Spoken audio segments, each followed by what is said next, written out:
Não fique com medo, pois sou eu aqui de volta e olha só. Hoje é pra ficar com medo, mesmo que não é pra ficar com medo, porque hoje eu contarei a história do exorcismo de Annalise Michael. Annalise Michael. Bom, primeiramente, neste vídeo vamos explorar o angustiante caso dessa jovem que em 1973 se viu presa em uma batalha entre a fé e o mal. Essa história começa em uma pequena cidade alemã, onde uma família devota se viu diante de eventos inexplicáveis. Annalise Michael, uma jovem de 23 anos, estava no centro desse trama sombrio. Annalise, era uma jovem comum. Ela cresceu em uma família católica e era conhecida por sua fé profunda e a bondade, mas como veremos, sua vida tomaria um rumo inimaginável. Antes de mergulharmos nos detalhes angustiantes de sua possessão e exorcismo, é importante entender o contexto e o pano de fundo que levaram a essa tragédia. Mas antes disso,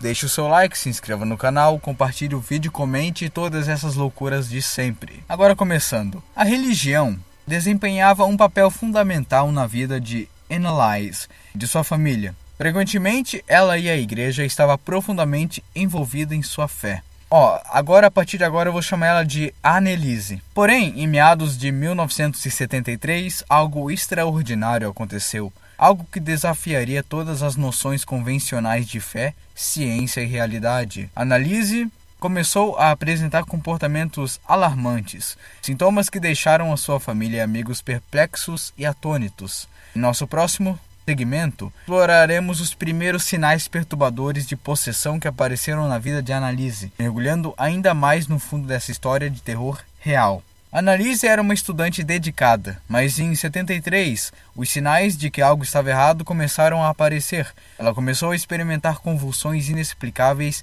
e distúrbios de personalidade. Testemunhas relataram que em várias ocasiões, Annalise parecia completamente confusa, como se estivesse lutando contra forças invisíveis. Em sua casa, objetos religiosos começaram a ser derrubados sem explicação e a família sentiu a presença de uma energia maligna. Em um episódio aterrorizante, Annalise entrou em uma igreja local e mergulhou os dedos na água benta, causando queimaduras dolorosas na mão. Mas talvez o sinal mais arrepiante tenha sido a mudança em seu olhar. O olhar que antes era gentil e caloroso tornou-se selvagem e ameaçador. Sua família, cada vez mais alarmada, procurou ajuda médica, na esperança de encontrar uma explicação científica para os sintomas de Annalise. No entanto, os tratamentos médicos convencionais não tiveram sucesso em aliviar o sofrimento de Annalise.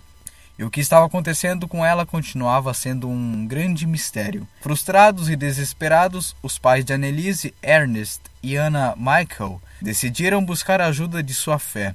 Eles acreditavam que a possessão era a única explicação para o tormento de sua filha. A família procurou orientação religiosa e finalmente os padres Ernst Out e Arnold Hans foram contatados para realizar o primeiro exorcismo. Assim, a jornada de Annalise para enfrentar o mal desconhecido começou, e o que se seguiu foi uma série de exorcismos intensos que se estenderam por meses. Durante esses exorcismos, Annalise exibia comportamentos aterradores. Ela falava em línguas desconhecidas, gritava com violência e se contorcia em agonia. Os padres recitavam orações e rituais, desesperadamente tentando libertar a Annalise da influência demoníaca que a consumia. A tensão era palpável na sala, com Annalise lutando fisicamente contra os padres, exigindo que o demônio a deixasse. À medida que os exorcismos se desdobravam, o estado de Annalise piorava, e ela se recusava a comer e beber, acreditando que isso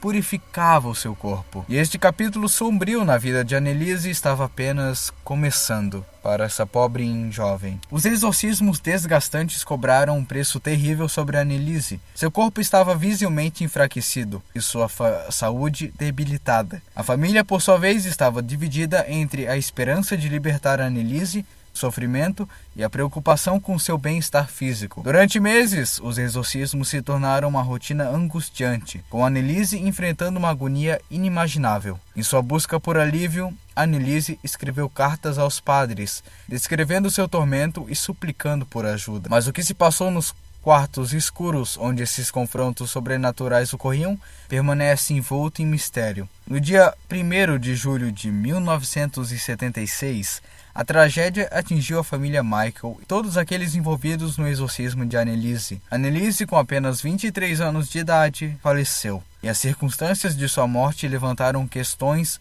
sobre a linha tênue entre fé, fanatismo, religião e realidade. A tristeza da família e da comunidade foi profunda, e logo depois a justiça teve que considerar as ações dos padres e da própria família de Anneliese.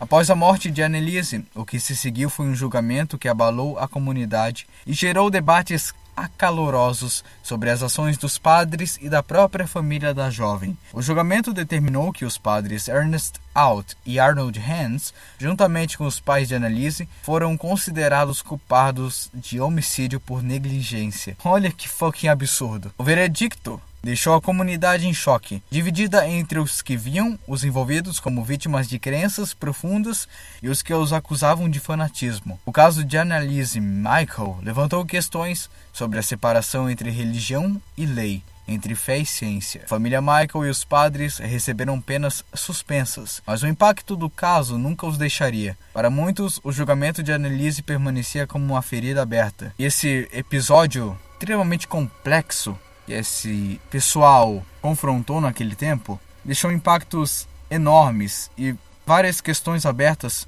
sobre a crença, ciência, doença mental e a busca desesperada por respostas. A história de Anneliese Michael permanece como um lembrete sombrio, como o desconhecido pode ser interpretado de maneiras diversas, de como a fé pode ser tanto um conforto quanto uma maldição.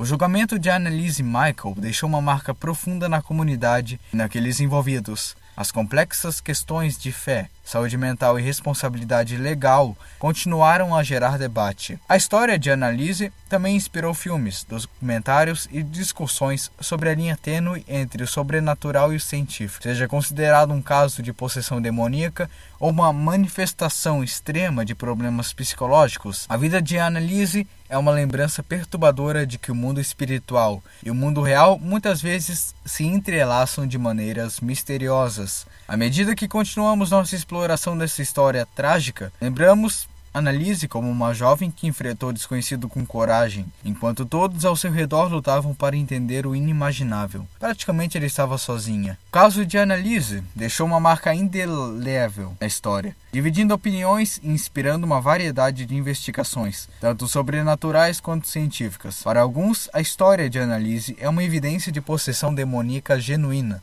um exemplo dos horrores que o mal pode infligir ao mundo. Outros veem a tragédia de Anneliese como um triste retrato da influência do fanatismo religioso e da necessidade de uma compreensão mais profunda da saúde mental. Este caso continua sendo um quebra-cabeça complexo, desafiando a compreensão convencional e incentivando uma análise mais profunda. A morte prematura de Anneliese e o julgamento subsequente levantam questões eternas sobre a interseção de crenças religiosas e responsabilidade legal. O caso de Anneliese Michael não se limita apenas à sua história pessoal, mas também tem repercussões profundas na comunidade em que ocorreu e na sociedade como um todo. Após a morte de Anneliese e o julgamento dos padres da família, a cidade alemã de Klinkenberg ficou marcada pelo caso. Muitos na comunidade estavam divididos entre a compaixão pela família de Anneliese e o medo do que acontecera em sua própria cidade. Além disso, o caso de Anneliese teve um impacto duradouro no debate sobre exorcismos, fé religiosa e saúde mental em todo o mundo. Pergunta sobre a linha tênue entre crença e delírio, entre religião e doença mental, continuam a ecoar nos corredores da psicologia, da religião e da justiça. O caso de Anneliese não é apenas um evento isolado, mas sim um ponto de partida para discussões complexas que abrangem fé, ciência e responsabilidade legal. A morte de Anneliese e o subsequente julgamento dos padres e da família serviram como um lembrete sombrio de como os limites entre o sobrenatural e o terreno, a religião e a medicina muitas vezes se chocam. O caso também levantou questões sobre o regulamento de práticas de exorcismos em muitos países, destacando a necessidade de equilibrar a liberdade religiosa com a segurança das pessoas envolvidas. Para muitos, Anneliese é um símbolo de como as crenças religiosas profundas podem ser tanto uma fonte de consolo quanto um terreno fértil para interpretações extremas. O caso de Annalise deixou um legado duradouro que continua a ecoar nos corredores da fé, da psicologia e da justiça. A história de Annalise é um lembrete perturbador da complexa interseção entre crença religiosa, saúde mental e responsabilidade legal. Este caso continua a desafiar a compreensão convencional e a incentivar uma análise mais profunda de como as crenças profundas podem influenciar a percepção do sobrenatural. A morte prematura de Annalise Michael serve como uma lembrança da importância de abordagens equilibradas e compreensivas à religião, à saúde mental e à justiça. A história de Annalise permanece como um estudo de caso complexo e ao mesmo tempo um chamado à reflexão sobre a natureza humana, a fé e o desconhecido. Na minha opinião, a partir do momento que a gente começar a juntar ciência com espiritualidade, as coisas podem começar a ir para frente nesses aspectos. Porque vê só, tem muita coisa que a ciência não consegue explicar, como esses eventos, por exemplo. Por mais que muitos falam que é um problema mental, não tem a prova que seja realmente um problema mental. Você consegue perceber? São tantos casos no mundo todo, em vários lugares diferentes, ao decorrer de milhares de anos, que é praticamente impossível negar que essas coisas são reais. Talvez não seja como a gente pensa, um fantasma, poltergeist, mas com certeza isso existe. Por mais que a ciência queira negar, não tem como negar. Não se engane, a ciência falha. O problema, claramente, é quando tem as pessoas que querem se aproveitar economicamente falando disso e não sabem usar esse poder de forma correta. Porque você vê só, as pessoas que realmente se ditam médiums não se aproveitam das pessoas. Mas é isso. Obrigado por assistir. Se inscreva no canal, deixe o seu like, compartilhe e comente. E adiós. Não fique com medo, pois eu voltarei.